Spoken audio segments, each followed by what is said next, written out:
ఈ రోజు ఈ వీడియోలో సిద్ధార్థ్ రాయ్ అనే సినిమా గురించి మాట్లాడుకుందాం. దీపక్ సరోజ్, తన్వి నేగి జంటగా విఎస్ఎస్వి డైరెక్షన్ లో వచ్చిన అదో రకం రొమాంటిక్ డ్రామా ఇది. మరి ఈ సినిమా స్టోరీ ఏంటి, అది చూశాక నాకేమనిపించింది అనేది ఇప్పుడు తెలుసుకుందాం పదండి. ముందుగా ఈ సినిమా స్టోరీ ఏంటంటే, ఈ సినిమాలో మన హీరో సిద్ధార్థ్ ఓ బాగా డబ్బున్న కుటుంబానికి చెందిన కుర్రాడు.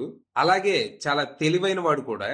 కాకపోతే మనోడు ఈ సమాజం అర్థం చేసుకోలేనంత కాంప్లికేటెడ్ మనిషి.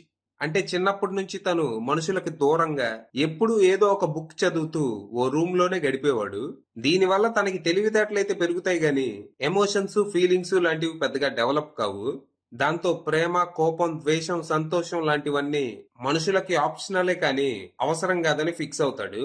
అలాగే బేసిక్ హ్యూమన్ నీడ్స్ విషయంలో కూడా మనోడి ఆలోచన విధానం వేరే. అంటే ఆకలేస్తే అన్నం తినాలి, నిద్ర వస్తే బెడ్ మీద పడుకోవాలి, దాహం వేస్తే నీళ్లు తాగాలి, తాగాకొస్తే బాత్రూంలో పొయ్యాలి, ఇలాంటి మూఢనమ్మకాలు ఏమి మనోడికి ఉండవు. మనోడికి ఆకలేస్తే అందుబాటులో ఏముంటే అది తింటాడు, ఏమి దొరకపోతే అడుక్కు తింటాడు. ఎక్కడ నిద్ర వస్తే అక్కడ పడుకుంటాడు, ఎక్కడ వస్తే అక్కడ బోస్తాడు. బేసిక్ గా ఎప్పుడు ఏమనిపిస్తే అది చేస్తాడు. పక్క వాళ్ళు ఏమనుకున్నా పట్టించుకోడు, అసలు వాళ్ళు ఉన్నట్టు కూడా గుర్తించడు. ఇకపోతే ఇదంతా సర్ఫేస్ లెవెల్ తేడానే. మనోడి గురించి చెప్పుకుంటూ పోతే నేను చెబుతానే ఉంటా, మీరు వింటానే ఉంటారు. ఇలా ఏ ఎమోషన్స్ లేకుండా తన ప్రపంచంలో తను బతుకుతున్న మన హీరో సడన్ గా ఓ అమ్మాయితో ప్రేమలో పడతాడు. మరి అది ఎలా సాధ్యమైంది? అసలు ఏ ఫీలింగ్స్ లేనోడికి లవ్ అనే ఫీల్ ఎలా వచ్చింది? దానికి కారణం ఏంటి? ఇంతకీ ఆ అమ్మాయిలో అంత స్పెషల్ గా ఏముంది?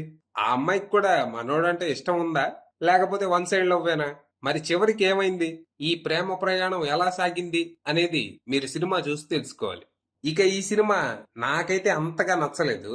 అంటే హీరో క్యారెక్టరైజేషన్ బానే ఉందనిపించింది కానీ దానికి తగ్గ స్క్రీన్ ప్లే రాసుకోలేదేమో అనిపించింది.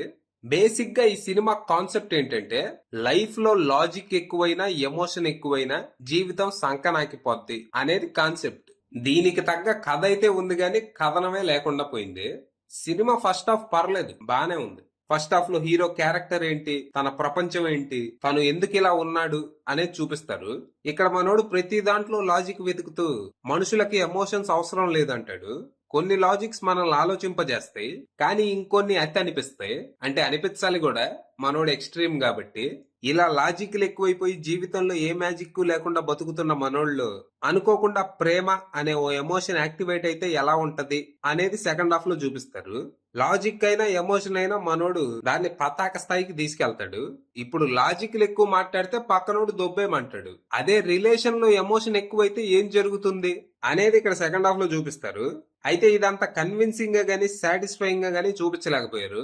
ఇక్కడ స్క్రీన్ ప్లే కొంచెం అస్తవ్యస్తం ఉంది. దాంతో చాలా ఇంట్రెస్టింగ్ గా మొదలైన సినిమా కొంచెం అన్ఇంట్రెస్టింగ్ గానే ముగుస్తుంది. ఓవరాల్ గా సినిమాలో ఉన్న పాజిటివ్స్ విషయానికి వస్తే, cinema concept, hero characterisation, performances, production values.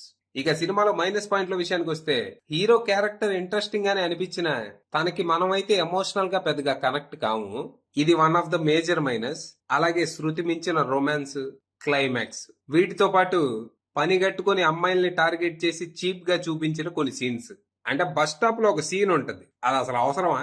అలాంటి సీన్లు చూసి విజిలేసేవాడు యూత్ కాదు, పోరబ్బోకు. అలాంటి వాళ్ళ కోసం సీన్లు తీయాల్సిన అవసరం లేదు. ఫైనల్ గా interesting concept with confused emotions. ఒకవేళ మీకు రేసు గుర్రంలో శృతి హాసన్ క్యారెక్టర్ కి Arjun Reddy character emotions add చేస్తే ఎలా ఉంటది అనేది చూడాలనిపిస్తే ఈ సినిమా ట్రై చేయొచ్చు. ప్రస్తుతానికి ఇది ఆహాలో స్ట్రీమ్ అవుతుంది. ఇంట్రెస్ట్ ఉన్న వాళ్ళు అక్కడికి వెళ్ళిపోవచ్చు. అది విషయం. కొంచెం ఏమనుకోకుండా లైక్, షేర్, సబ్స్క్రైబ్ ఏదో ఒకటి చేయొచ్చుగా.